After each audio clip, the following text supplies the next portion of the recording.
이번 주에 제가 설교를 준비하는데 목양실 서재에 꽂혀 있는 책 한 권이 눈에 들어왔습니다.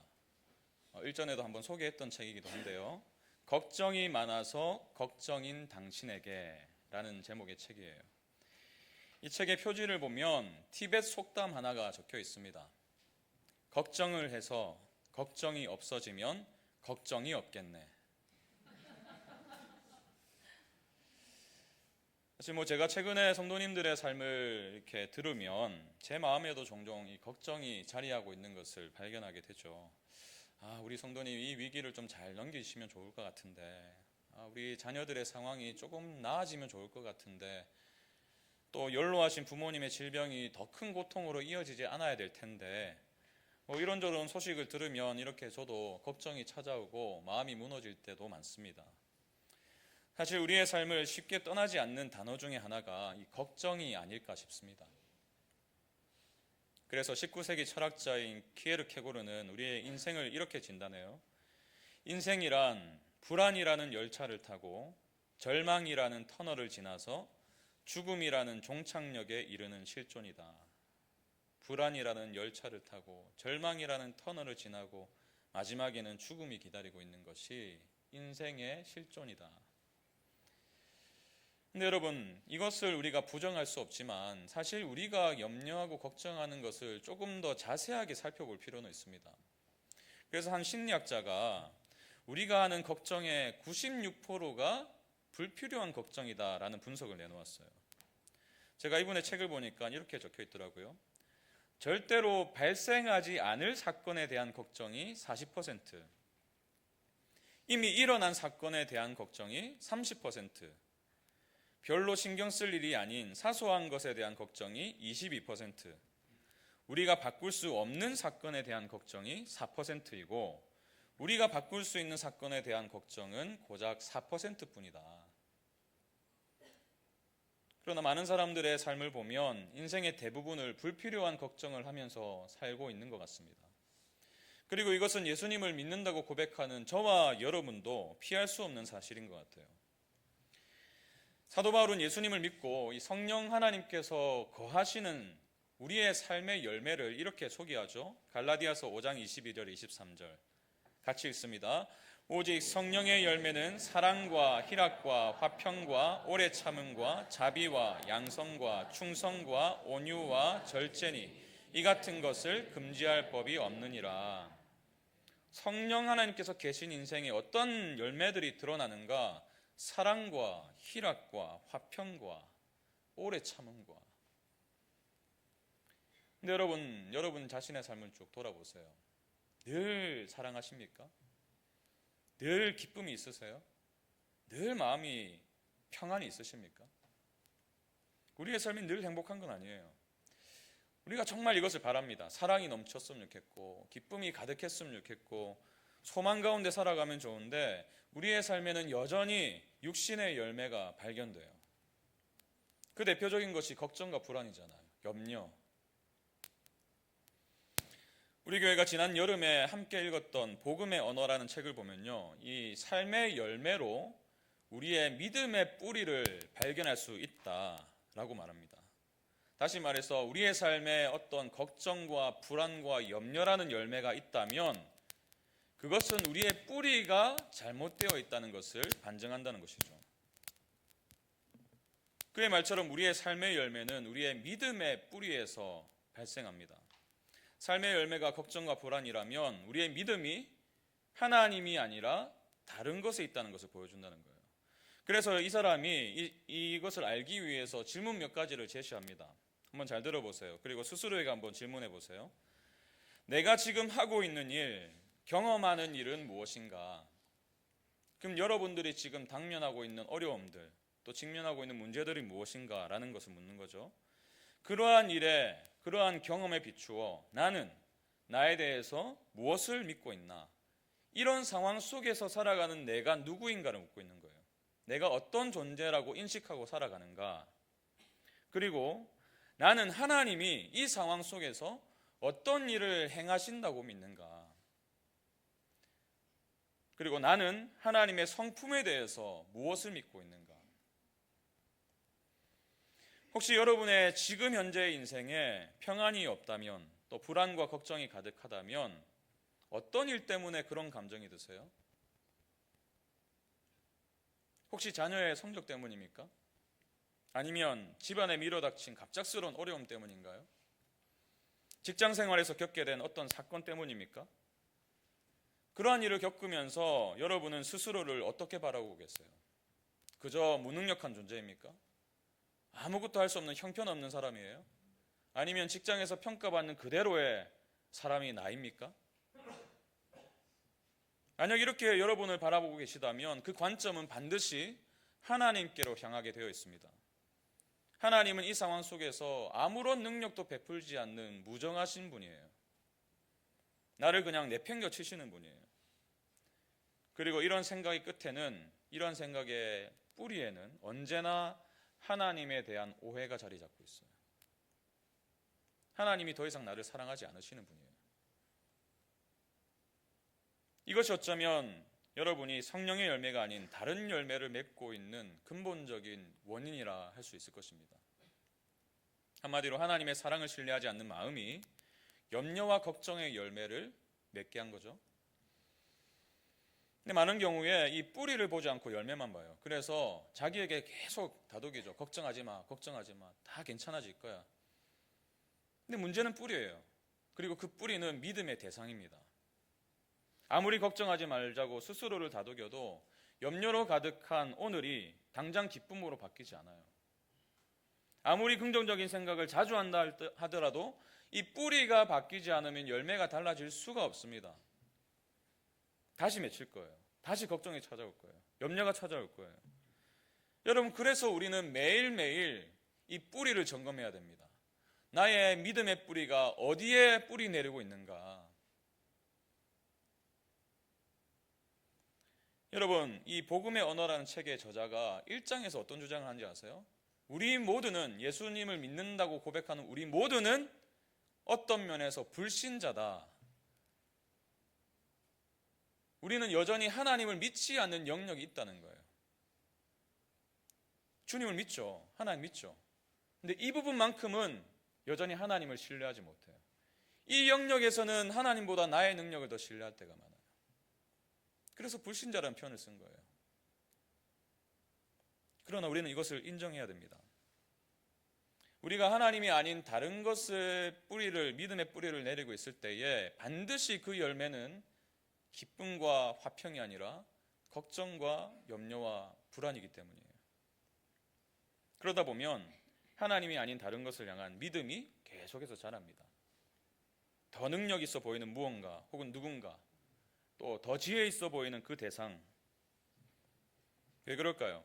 이 걱정할 수밖에 없는 나의 한계를 발견하게 되면 이것을 해결할 수 있는 능력을 찾고 싶은 것이 우리의 본성이지 않습니까?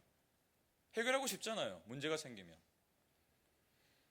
그리고 어떻게 하면 이러한 상황을 해결할 수 있을지, 또 어떻게 하면 나와 또 내 가정과 우리 자녀들의 미래를 내가 좀 어떻게 통제할 수 있을지, 어떻게 하면 수많은 문제들을 미리 좀 알아서 대비할 수 있을지, 그런 이제 지혜를 찾게 되는 거죠.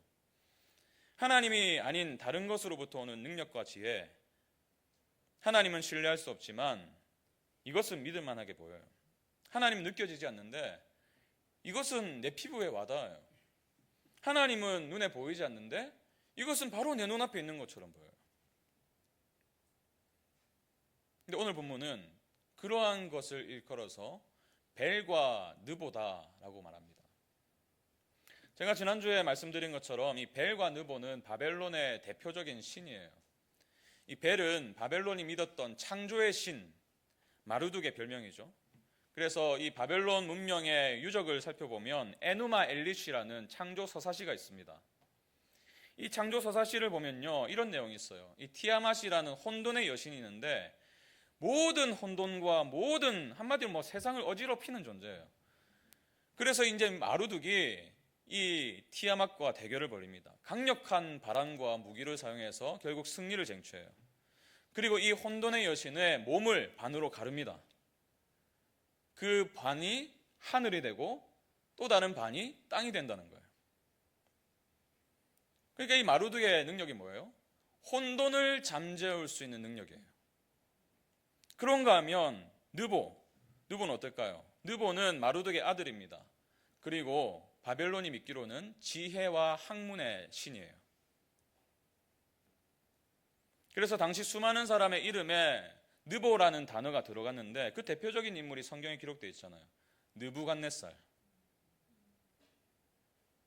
이 느보가 주는 지혜가 이 나라를 온전히 다스리게 한다 믿은 것이 아닐까요? 이처럼 바벨론에게 있어서는 이 벨과 느보는 능력과 지혜를 상징했습니다.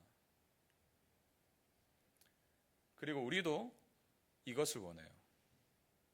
우리도 벨과 느보를 원합니다. 삶의 혼돈을 잠재울 수 있는 능력, 더 이상 걱정하지 않고 염려하지 않을 만큼 확실하게 미래를 볼 수 있는 지혜, 다들 원하시잖아요. 근데 여러분, 그것이 무엇이든 간에 하나님이 아닌 다른 것을 하나님의 자리에 둘 때 우리는 그것의 노예가 될 수밖에 없어요. 철저하게 그러한 것들은 우리의 삶을 제물로 삼길 원하기 때문입니다. 우리의 삶을 요구해요. 그래서 자유를 줄 것 같았는데, 진정한 만족과 기쁨을 줄 것처럼 보였는데 오히려 그것에 완전히 얽매이게 되는 경우를 우리가 심심치 않게 경험합니다. 기쁨도 있어요, 물론 만족도 있어요. 근데 너무나 잠깐이에요. 더 많은 시간, 그것으로 인해서 이전보다 더 많이 염려하게 되고 더 걱정하게 되는 것을 우리는 삶을 통해서 경험해요. 여러분, 이 시대를 보십시오. 모든 사람들이 이 능력과 지혜를 위해서 사는 것처럼 보일 때가 얼마나 많아요? 얼마나 많은 벨과 느보가 이 시대에 존재하고 있습니까? 그 중에 하나가 강력한 벨, 돈이죠.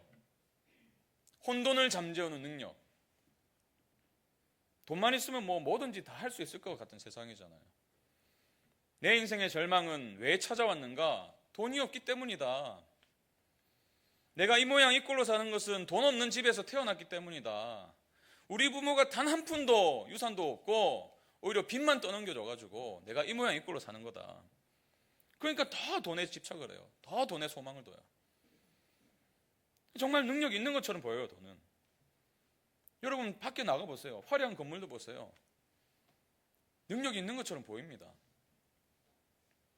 내 인생의 모든 혼돈을 잠재우는 능력을 가진 것처럼 보여요. 그러니 하나님보다 돈을 의지할 때가 생기는 거예요. 근데 여러분, 그러다 보면요, 돈의 노예가 될 수 있습니다. 돈이 없으면 불안해져요. 근데 돈이 생겨도 불안해요. 없으면 없는 대로, 또 있으면 있는 대로 이 자유와 기쁨 대신에 걱정과 염려가 더 커집니다. 그렇지 않으세요, 여러분? 짐을 덜어내고 싶었는데 오히려 더 무거운 짐이 얹혀진 것 같은 느낌이 들어요. 미래를 내다보는 지혜는 어떨까요? 여러분, 이 시대를 보면 이 시대는 딱 두 가지 종류의 사람이 있습니다. 전문가와 비전문가. 얼마나 많은 전문가들이 있나 몰라요. 육아 전문가, 재정 전문가, 부부 전문가, 소통 전문가, 애완견 전문가까지. 수많은 전문가들은 저마다 자신을 이 시대의 느보라 외치는 것 같습니다. 여러분, 제 말대로 하면 성공할 수 있습니다. 제가 가르치는 대로 하면 아이를 서울대, 연고대 다 보낼 수 있어요. 하버드도 보낼 수 있습니다. 제가 하라는 대로 하면 여러분 반드시 부자가 될 겁니다. 모든 관계가 회복되고 행복한 삶을 살아갈 수 있습니다. 지금도 얼마나 많은 자기계발서들이 자신이 누보라고 외치면서 살아가고 있는지 몰라요. 근데 이제는 언제 어디서나 손가락 하나 누르면 그들의 지혜를 배울 수 있는 세상이에요. 유튜브를 보시면요, 얼마나 많은 메시지들이, 얼마나 많은 정보들이 저마다 전문 지식을 가지고 그렇게 말하고 있나 모르겠습니다. 근데 여러분, 그들의 가르침이 다 나쁜 게 아니에요. 굉장히 효과적입니다. 그리고 굉장히 실용적이에요. 당장에 써먹을 수 있는 지식이에요. 그래서 진짜 지혜를 얻은 것 같아요. 근데 그 많은 지식이 결국 우리의 마음과 생각을 지배하게 될 거예요. 그러다 보면 우리도 전문가가 됩니다. 무슨 전문가가 될까요? 걱정 전문가가 돼요. 여러분, 생각해 보세요. 모를 때가 더 편했어요. 모를 때가. 근데 알고 나니까 더 걱정이 되는 거예요. 아는 만큼 걱정이 돼. 걱정이 되니까 또 어떻게 해요? 또 다른 전문가를 찾아요. 또 다른 정보를 탐색합니다. 자유가 있나요, 여러분? 계속 거기에 매이게 돼요. 그것이 없으면 아무것도 할 수 없을 것만 같습니다. 그렇죠, 여러분. 지난주에 제가 말씀드린 것처럼 우상은 반드시 우리를 배신합니다. 오늘 본문도 말하고 있죠. 1절을 다시 보세요. 벨은 엎드러졌고 느보는 구부러졌도다. 그들의 우상들은 짐승과 가축에게 실렸으니 너희가 떠매고 다니던 그것들이 피곤한 짐승의 무거운 짐이 되었도다. 벨은 엎드러졌고 그 모든 혼란을 잠재울 수 있는 능력을 가진 것 같은 벨이 엎드러졌고 느보는 구부러졌도다. 이 구부러지다라는 동사를 보니까 계속해서 그 현상이 일어나는 것을 의미해요. 계속해서 구부러지고 있어요. 모든 것을 다 통찰력 있게 바라볼 수 있을 것 같은 그런 지혜들이 점점 구부러지고 있는 거예요. 결국에는 아무런 능력도 지혜도 없는 허망한 것이란 거죠. 오히려 그 모든 것들이 우리의 어깨를 무겁게 만드는 짐이 된다고 말씀하세요. 짐을 덜어내려고 믿은 그것이 결국 우리의 삶에 더 큰 짐을 안겨다 준다는 것입니다. 여러분, 무엇이 여러분의 벨입니까? 무엇이 당신의 느보입니까?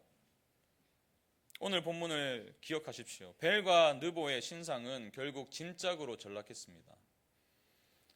벨과 느보는 자기의 신상이 엎드러지고 구부러지고 있는 것을 막을 수가 없었어요.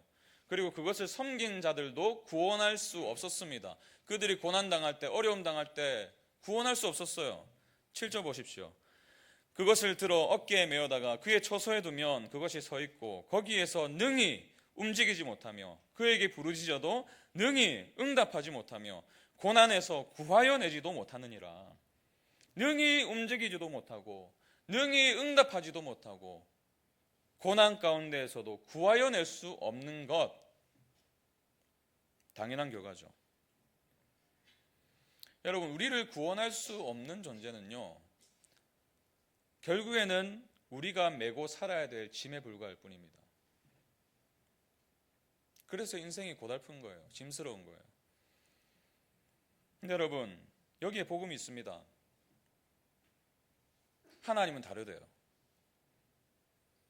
하나님은 이러한 벨과 느보와는 전혀 다른 분이시래요. 우리에게 짐이 되는 존재가 아니라 오히려 저와 여러분의 삶을 업어주시는 분이래요. 3절을 보십시오. 야곱의 집이여 이스라엘 집에 남은 모든 자여 내게 들을지어다.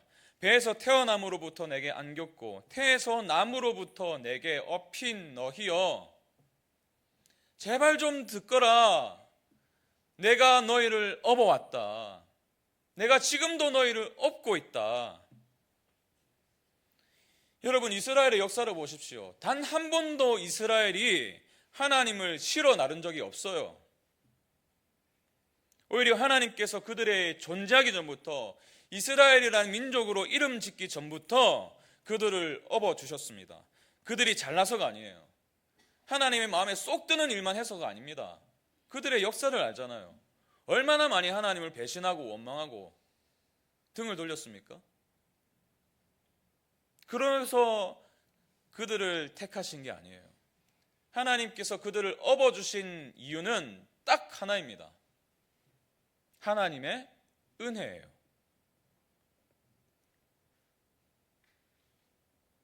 우리도 마찬가지입니다. 하나님께서 우리를 업고 계세요. 업어주시는 이유가 뭔지 아세요? 은혜예요. 다른 이유 없어요. 신앙생활 20년, 30년 해서 믿음의 4대째 가문이라서 주일 성수 잘해서 11조를 빠먹지 않고 꼬박꼬박 내서 세전으로 내서 그래서 우리를 업으신 게 아니에요. 은혜입니다.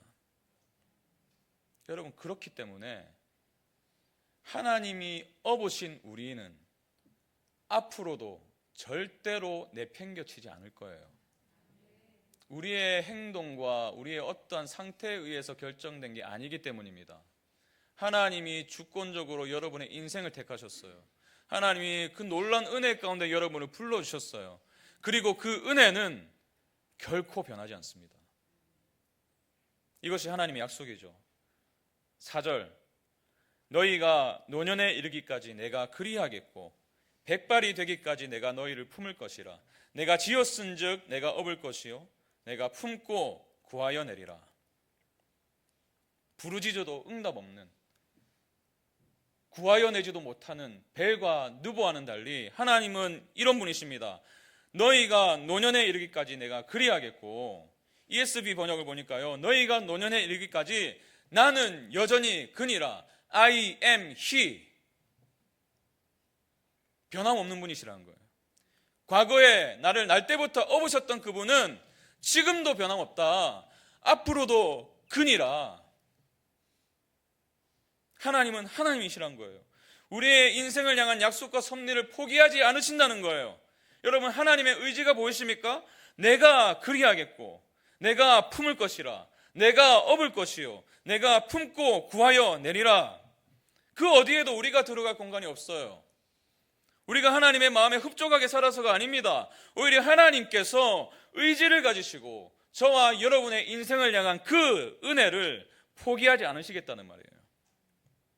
그래서 존 오스왈트는 이렇게 말합니다. 우리가 아니라 그분이시다. 다른 누군가가 아니라 그분이시다. 어느 시대에든 자기 백성을 구원하실 수 있는 이는 다른 누구도 아닌 그분이시다. 할렐루야. 여러분, 그렇기 때문에 우리가 믿고 우리의 인생을 업어주신 그 하나님을 다른 어떤 존재와도 비교할 수 없는 거예요. 5절 보십시오. 너희가 나를 누구에게 비기며 누구와 짝하며 누구와 비교하여 서로 같다 하겠느냐. 여러분, 이것이 복음입니다. 우리의 인생은 처음부터, 여러분이 에베소서 1장에 따르면 여러분이 이 세상에 존재하기 이전부터, 창세 전부터 여러분을 택하셨어요. 여러분의 이름을 아셨습니다. 그리고 이 땅에 여러분을 보내셨어요. 처음부터 은혜의 하나님께서 업어주신 인생입니다.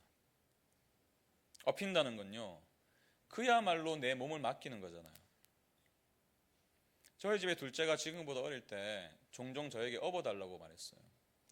이 장시간 걷다 보면 다리가 불편하기 때문에 다른 또래보다, 친구들보다 다리가 빨리 아프겠죠.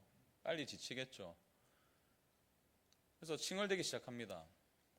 그러면 저도 같이 걸었잖아요. 저도 피곤하거든요. 저도 어떨 때는 업어주기 싫을 때가 있어요. 저 다리가 아픈데. 근데 아들이 아빠 업어줘 하면은 제가 앉아요. 등을 내어줍니다. 그러면요, 아이가 너무 행복해하면서 업혀요. 너무 행복해하면서. 업힌 다음에도 웃습니다. 계속 웃어요.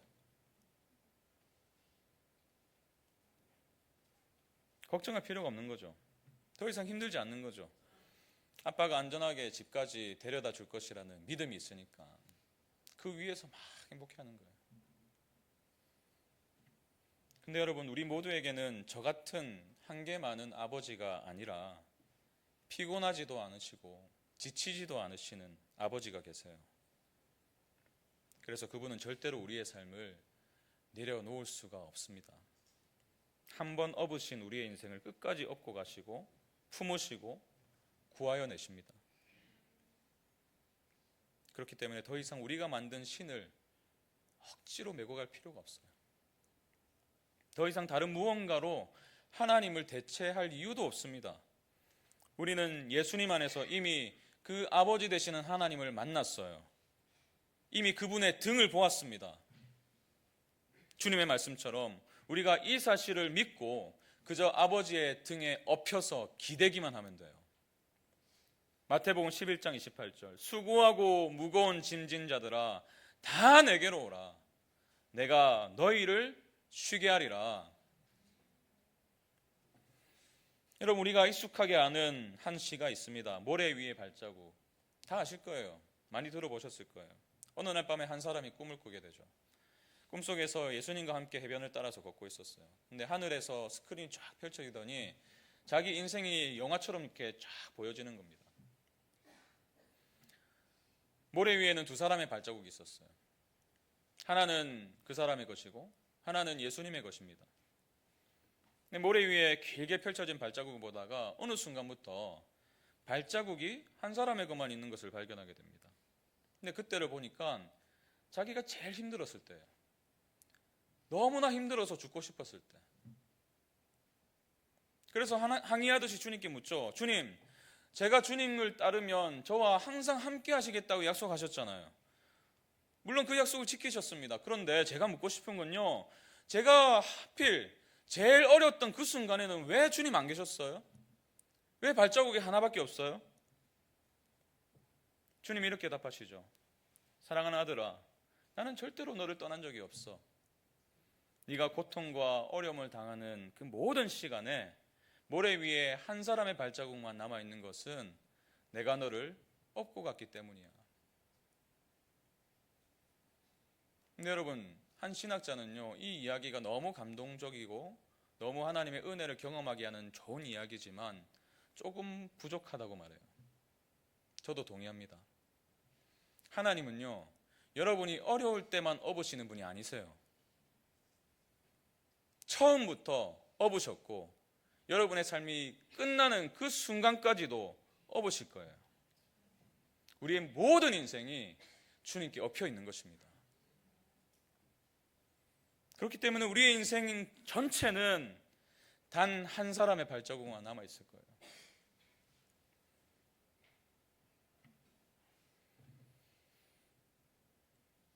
여러분, 그렇기 때문에 그 은혜를 기억하셔야 됩니다. 힘들고 어렵고 나 혼자 걷는 것 같은 그런 느낌이 찾아올 때 벨과 느보를 향하지 마시고 은혜를 기억하세요. 그래서 하나님도 이렇게 말씀하시잖아요. 8절, 너희 패역한 자들아 이 일을 기억하고 장부가 되라. 이 일을 마음에 두라. 우리는 패역한 자들입니다. 금세 하나님께 믿음을 고백했다가 금세 돌아서요. 금세 벨과 느보를 향하는 우리의 연약함이 있습니다. 그래서 하나님께서 기억하라고 말씀하시는 거예요. 내가 너희를 어떻게 업고 왔는지 알잖아. 내가 그 위기의 순간에 내가 너와 함께 했다는 것을 너는 알지 않느냐. 그것을 기억하라. 그것을 기억하라.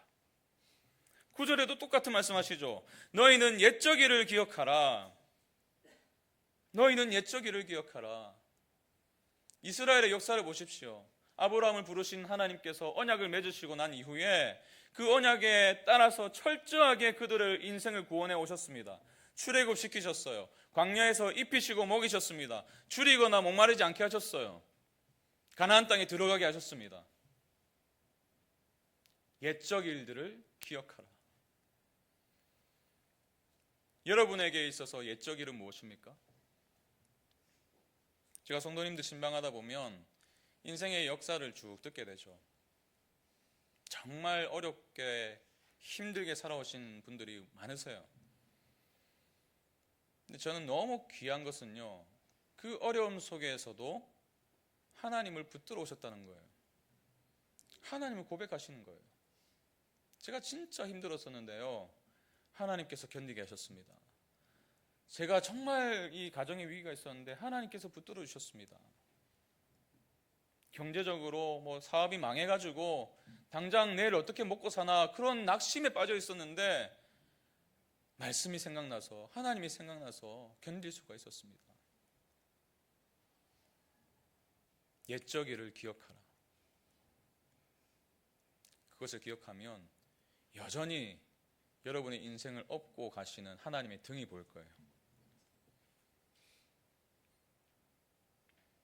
그럴 때에 미래를 주님께 맡길 수가 있습니다.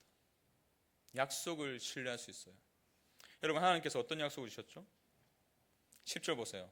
내가 시초부터 종말을 알리며 아직 이루지 아니한 일을 옛적부터 보이고 이르기를 나의 뜻이 설 것이니 내가 나의 모든 기뻐하는 것을 이루리라.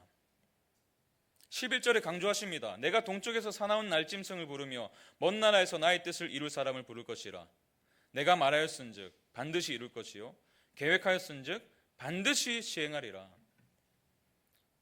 내가 나의 모든 기뻐하는 것을 이루리라. 그 나의 모든 기뻐하는 것이 무엇입니까? 저와 여러분의 구원이에요. 그것이 하나님이 가장 기뻐하시는 뜻이에요. 그 뜻을 위해서 하나님은 포기하지 않으십니다. 반드시 이루세요. 11절에서 방조하는 게 뭐예요? 내가 말하였은즉 반드시 이룰 것이요 계획하였은즉 반드시 시행하리라.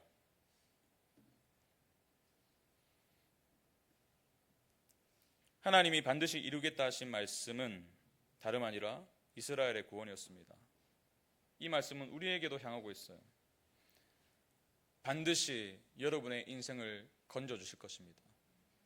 반드시 지금 현재 직면하고 있는 위기를 넘어서게 하실 거예요. 궁극적으로 우리는 주님을 만나게 될 겁니다. 반드시. 박영선 목사님이 이런 말씀하시더라고요. 사랑이란 무엇일까요? 사랑이란 의지의 극치입니다. 의지의 극치가 사랑입니다. 그것은 하나님의 의지의 극치입니다. 우리가 죄인 되었을 때 그 아들을 십자가에 매달 수 있는 의지입니다. 그러니 겁내지 마라. 그렇게 말씀하시는 겁니다. 의지의 극치가 하나님의 사랑이에요. 하나님의 사랑과 은혜는 업고 가시겠다고 약속하시고 백발이 될 때까지 내가 그리하겠다고 약속하신 그 하나님의 의지는 십자가에서 증명되었습니다. 아들을 내어주신 그분이 다른 모든 것을 너희에게 주시지 않겠느냐? 은혜를 기억하십시오. 그리고 약속을 신뢰하시기 바랍니다. 그럴 때에 그 믿음의 뿌리가 하나님의 은혜와 약속에 머물 때 우리의 삶에 열리게 될 나무는 기쁨과 평안일 것입니다. 결론 이렇게 맺길 원합니다. 제가 설교를 준비하면서 계속 입에 맴돈 찬양이 하나가 있었어요. 은혜라는 곡인데 얼마 전부터 교회에서 가장 많이 불리는 찬양 중에 하나죠. 이 송경민 목사님이 작사 작곡을 하신 곡이에요. 제가 이 곡을 처음 접했을 때에 가사가 너무나 귀한 거예요. 그래서 이분이 어떤 분이신지 궁금해가지고 제가 좀 찾아봤습니다. 마침 그 당시에 어떤 집회에서 간증을 하셨는데 그 내용을 기사화한 내용이 있더라고요. 제가 그 내용을 보면서 정말 이분의 인생이 험악한 인생이었구나 라는 것을 발견할 수 있었습니다. 이분이 어떤 삶을 살아오셨냐면 태어날 때부터 아버지가 엄마를 버렸어요. 깨어진 가정에서 태어난 거예요. 홀로 된 어머니가 두 아들을 키우셨습니다. 빚도 많아가지고 빚쟁이에 쫓겨가지고 4번이나 1년에 4번씩이나 이사를 하고 다니고 빚을 갚아야 되니까 어머니가 일을 하셔야 되잖아요. 두 아들 굶기지 않기 위해서 하여튼 돈이 되는 일은 다 하셨어요. 가사 도우미도 하셨고 산후 보조도 하셨고 식당에서도 일하셨고 시장에서도 김도 파셨고 밤이 늦도록 일하셨다고 합니다. 그리고 이 목사님이요 4학년 때 초등학교 4학년 때 이 어머니를 돕기 위해서 그때부터 아르바이트를 시작했어요. 신문 배달을 시작했어요. 그리고 대학 갈 때쯤이 되니까 또 누군가가 어머니와 자기 이름을 명의를 도용해가지고 카드를 만들어서 700만 원을 썼대요. 대학 등록금이 없잖아요, 당장에. 그래서 진학을 포기했다고 해요. 그리고 간 수치도 일반인보다 20-30배가 높아가지고 군대도 면제받으시고 여전히 그 약을 복용하고 계십니다. 가정이 깨어졌죠. 집은 지지리도 가난하죠. 초등학교 4학년짜리가 일을 시작해야만 했죠. 다른 사람의 범죄를 내가 대신 일을 해서 갚아줘야만 했죠. 여러분 생각해보면요, 행복할 수 있는 조건이 아무것도 없는 것처럼 보여요. 뭐가 행복하겠냐고요. 어디에서 기쁨이 있겠냐고요. 근데 이분의 고백이에요. 그 내가 살아온 인생을 쭉 살펴보니 행복했대요. 어떻게 이런 고백을 할 수 있을까요? 저는 이분의 고백을 통해서 한 가지 사실을 발견했습니다. 이 송경민 목사님이란 분이 자신의 인생을 업고 오신 하나님을 발견한 인생이구나. 그 사실을 알고 계셨구나. 어려움 중에서도 믿음을 잃지 않으시고 김을 파시면서도 그 사가시는 분에게 어머니께서 예수님을 전했대요. 예수 믿으세요. 김 파시면서 교회 다니세요. 그 어머님의 신실한 그 믿음의 모습, 그리고 어린 시절부터 하나님의 사랑을 경험하게 했던 교회 공동체, 그 과정 속에서 이분이 내 인생을 업어주고 계시는 하나님을 발견한 거죠. 그러니까 현재에 이르러서 자기 자녀들도 그 눈으로 바라볼 수 있게 되었대요. 자기의 인생의 광야가 찾아왔지만 그 광야 속에서 더 선명하게 하나님의 은혜를 경험했기 때문에 이 자녀들의 인생에도 때때로 의도적으로 광야를 허락한대요. 부모가 다 해주고 싶잖아요. 다 도와주고 싶잖아요. 근데 광야가 필요하다는 사실을 발견하게 된 거예요.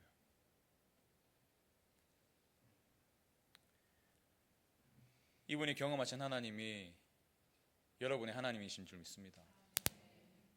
이분의 삶을 업어주신 하나님은 지금도 여러분의 인생을 업고 계세요. 더 이상 그분의 어깨에서 내려오려고 발버둥 치지 마세요. 다른 것에 기웃거릴 필요가 없습니다. 우리 주님만이 우리의 인생의 진정한 능력이요 지혜인 줄 믿습니다.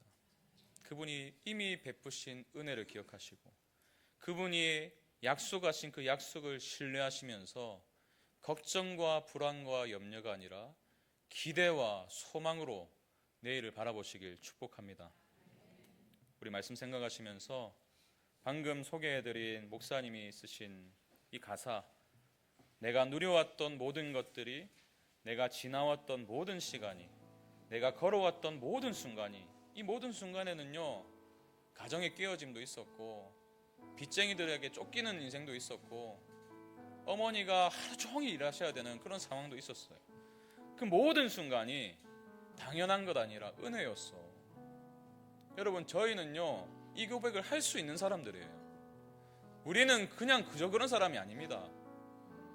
그리스도인이에요. 그리스도 예수 안에서 하나님께 속한 자들입니다. 하나님께 업힌 인생이기 때문에 우리는 우리의 삶을 통해서도 모든 것이 은혜입니다라고 고백할 수 있을 줄로 믿습니다. 우리 이 믿음 가지고 함께 고백하면서 그 하나님의 은혜를 기억하며 나아갑니다. 내가 누려왔던 모든 것들이, 내가 누려왔던 모든 것들이, 내가 지나왔던 모든 시간이,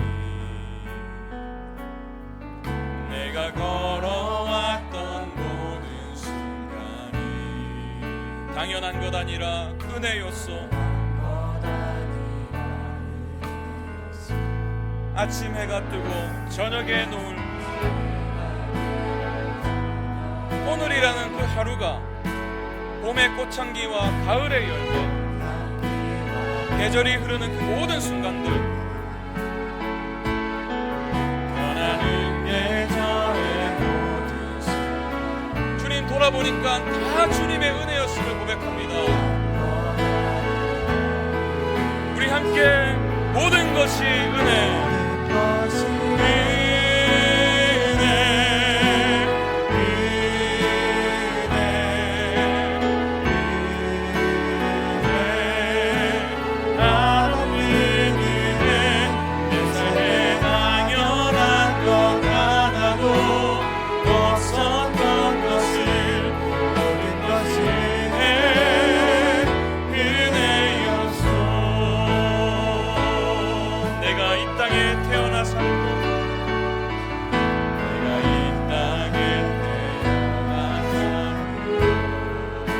여러분의 인생을 돌아보십시오. 그 어린 시절부터 지금까지의 인생을 한번 돌아보십시오. 숨을 쉬며 살며 꿈을 꾸는 삶, 당연한 것 아니라 은혜였소. 내가 하나님의 자녀로 살며 창세전부터 우리를 택하신 주님, 이렇게 예배로 주님께 영광 돌릴 수 있는 삶을 살게 하신 것, 그 복음의 능력을 경험하고 그것을 증거하기 원하는 열망을 채워주신 것, 모든 것이 은혜입니다.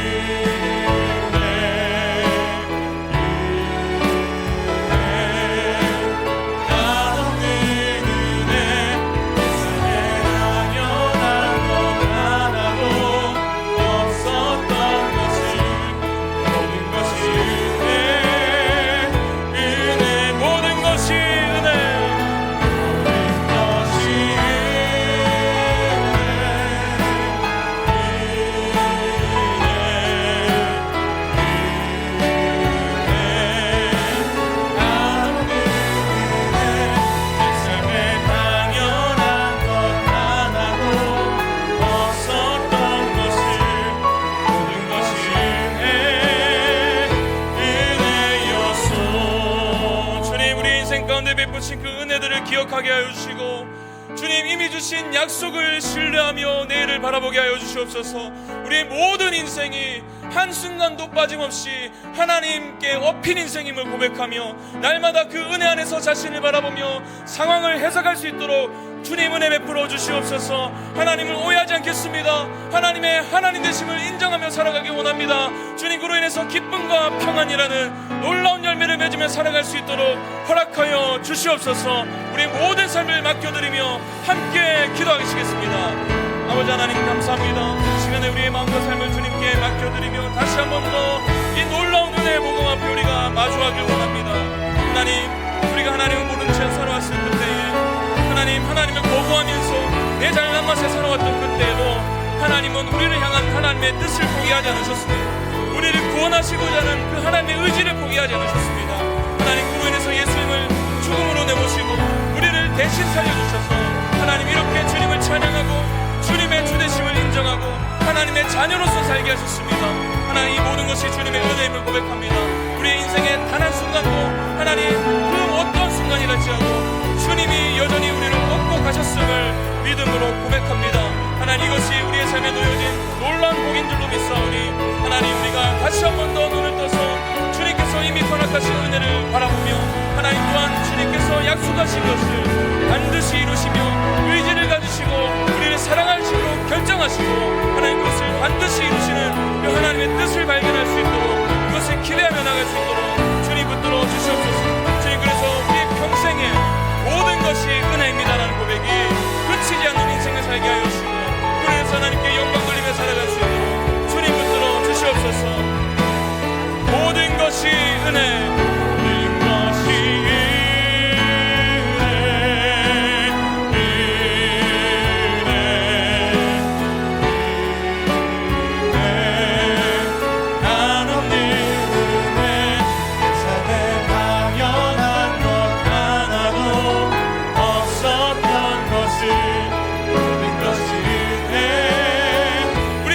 일어나셔서 우리의 믿음으로 고백합니다. 모든 것이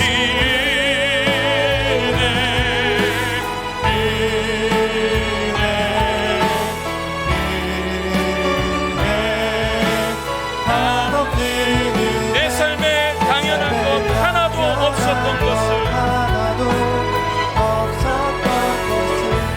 모든 것이 나의 믿음 주께 있네. 나의 믿음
야곱의 집이여 이스라엘 집에 남은 모든 자여 내게 들을지어다. 배에서 태어남으로부터 내게 안겼고 태에서 남으로부터 내게 업힌 너희여, 너희가 노년에 이르기까지 내가 그리하겠고 백발이 되기까지 내가 너희를 품을 것이라. 내가 지었은즉 내가 업을 것이요 내가 품고 구하여 내리라. 내가 품고 구하여 내리라. 주님은 말씀하신 것을 변치 않으시는 신실한 분이심을 믿습니다.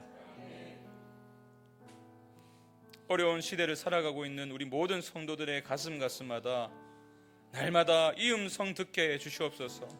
성령 하나님, 이 말씀 기억나게 해주셔서 나 혼자 있을 것 같은 그 어려운 상황 속에서도 나를 여전히 업으신 주님의 등을 보게 하시고 그분이 나를 사랑하신다는 그 사실을, 그 주님의 성품을 오해하지 않으며 믿음의 뿌리를 굳게 두는 인생 살아가게 해 주시옵소서. 특별히 가정의 어려움들, 질병의 문제들, 경제적인 문제로 슬퍼하고 낭망하고 있는 우리 성도들을 기억해 주셔서 그들이 정말 하나님의 지금까지 업어오신 그 발자취를 돌아보게 하시고 이 약속을 신뢰하게 하시며